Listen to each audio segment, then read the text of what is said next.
Good morning, students. Today I am going to continue my lecture for plus 1 arts political science, and the name of the chapter is nationalism.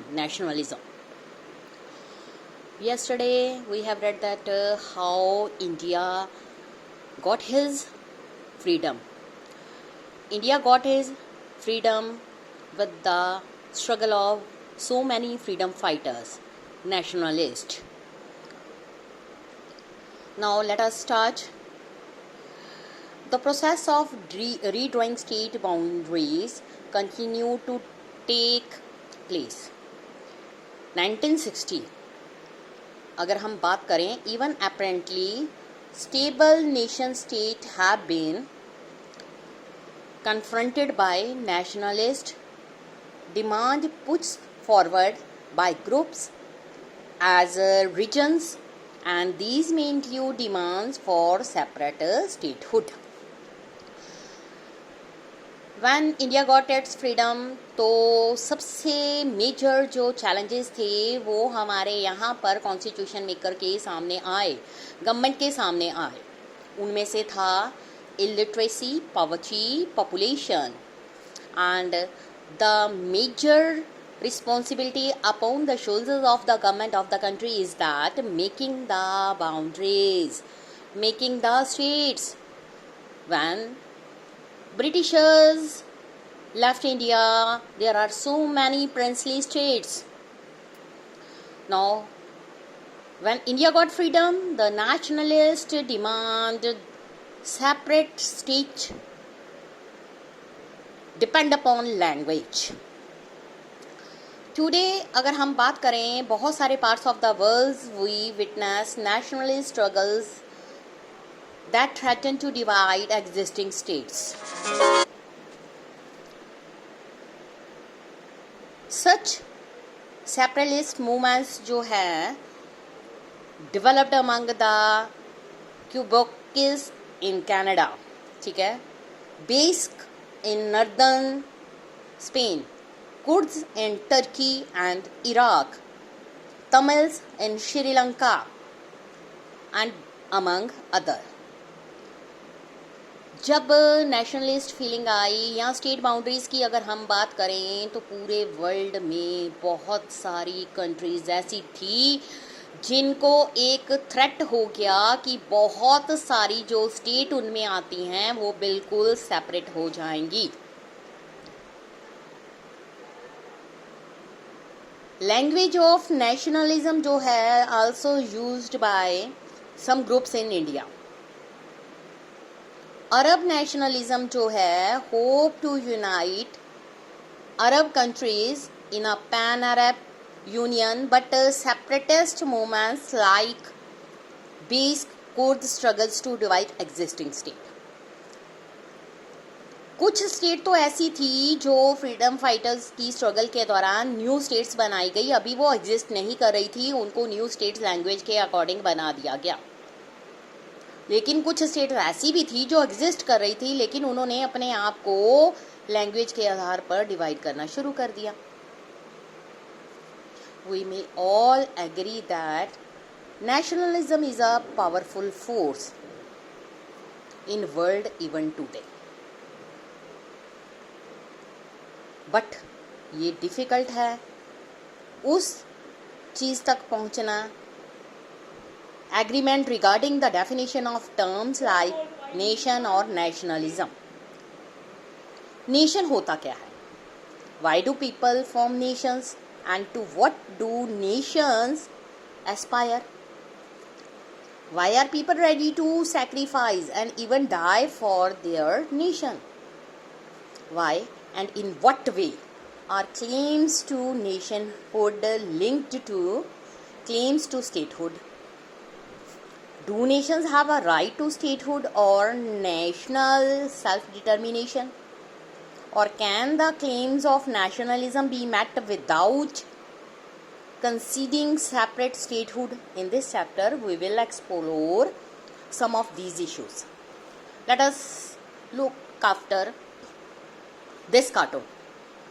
In this age of globalization, the world is shrinking. We are living in a global village. Nations are irrelevant. That's not the case. Nationalism is still relevant. You can see this when Indian team go out to play cricket, or when you discover that Indians living abroad still watch Bollywood films. Today ये अगर हम बात करें कि ये globalisation की as है, इसमें पूरे वर्ल्ड ने बहुत ज़्यादा श्रिंकेज ला दी है. डिस्टेंस कम हो गए हैं, ट्रेड्स बिजनेस बढ़ गए हैं, लेकिन इस श्रिंकेज वाले वर्ल्ड में अगर हम बात करें तो नेशनलिज्म की जो फीलिंग है अभी भी प्रॉपर है. फॉर एग्जाम्पल, अगर इंडिया एंड पाकिस्तान का क्रिकेट मैच हो जाए तो स्टेडियम में आप सबको नेशनलिज्म की फीलिंग दिखाई देगी. इंडियंस जो हैं चीयर अप करेंगे अपनी टीम को. नेशनल सॉन्ग्स गाए जाते हैं. हर कोई चाहता है एनिमी कंट्री से हम जीतें. कोई भी अपनी हार को पसंद नहीं करता. Excuse me. नेक्स्ट है जो नेशंस एंड नेशनलिज्म. ये क्या होती है? नेशन जो है is not any casual collection of people. ठीक है, ये नहीं होता कि अगर हम इंडियंस हैं इट मीन्स हमारा अपना इंडिया एक नेशन है. ऐसा नहीं होता. कलेक्शन ऑफ पीपल नहीं होता. At the same time it is also different from other groups, communities found in human society.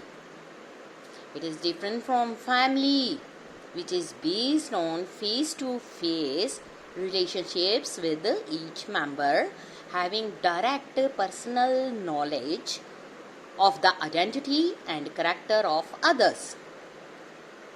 It is also different from tribes, clans, other kinship groups, in which ties of marriage and descent links members to each other, so that even if we do not personally know all the members, we can, if need be, trace the links that bind them to us. But as a member of a nation, we may never come face to face with most of our fellow nationals, nor need we ties of descent with them. Yet nation exists, are lived in and valued by their members. Nation is entirely different from people, groups, community, society. We look that so many groups are tied with each other, like marriage. So many groups are tied with each other with the help of business and so other things. You know, family, kinship, members of relatives and other things, they are face to face relation with each other. लेकिन जो nationalism की feeling है, फिर भी हम ये कहते हैं कि हम इंडिया के नेशन में रहते हैं. फेस टू फेस हमारा रिलेशन नहीं है, लेकिन फिर भी हमारे अंदर एक नेशनलिज्म की फीलिंग है. हम इंडिया के नेशनलिस्ट हैं. It is commonly believed that nations are constituted by who share certain features such as descent, language, religion, ethnicity. India में बहुत सारे ऐसे भी हैं जो अलग अलग ग्रुप्स को बिलोंग करते हैं. लैंग्वेज अलग है, रिलीजन अलग है. There is in fact no common set of characteristics which is present in all nations. Difference तो होता ही है. Many nations do not have a common language. अगर हम कनाडा की एग्जांपल लें, Canada includes English speaking, French speaking peoples. अब हम India की बात करते हैं. India also has a large number of languages which are spoken in different regions and by different communities. Nor do many nations have a common religion to unite them. ये नहीं है कि एक रिलीजन दूसरा है और एक सिख है, एक हिंदू है, इन दोनों को यूनाइट करके एक नेशन, एक कॉमन रिलीजन कर दिया जाए। वैसे ये कहा जाता है India is a secular state, इसका अपना कोई रिलीजन नहीं होता, because all people are equal for it. लेकिन same could be said of other characteristics such as race, descent. What then constitutes a nation? Nation is to a great extent an imagined community held together by the collective beliefs, aspirations, and imagination of its member. It is based on certain assumptions which people make about the collective whole with which they identify. Let us identify and understand some of assumptions which people make about the nation. क्या उनकी assumptions हैं, वो क्या सोच कर चलते हैं कि हम एक, हमारे अंदर नेशनलिज्म की फीलिंग है, हम एक नेशन को बिलोंग करते हैं, इंडिया हमारा नेशन है। यहाँ तक स्टूडेंट्स ये टॉपिक मैं आज ही ख़त्म करूँगी, नेशंस एंड नेशनलिज्म। कल हम नेक्स्ट स्टार्ट करेंगे शेयर्ड बिलीव्स। क्या है शेयर्ड बिलीव्स, वो हम कल स्टार्ट करेंगे। Thank you students.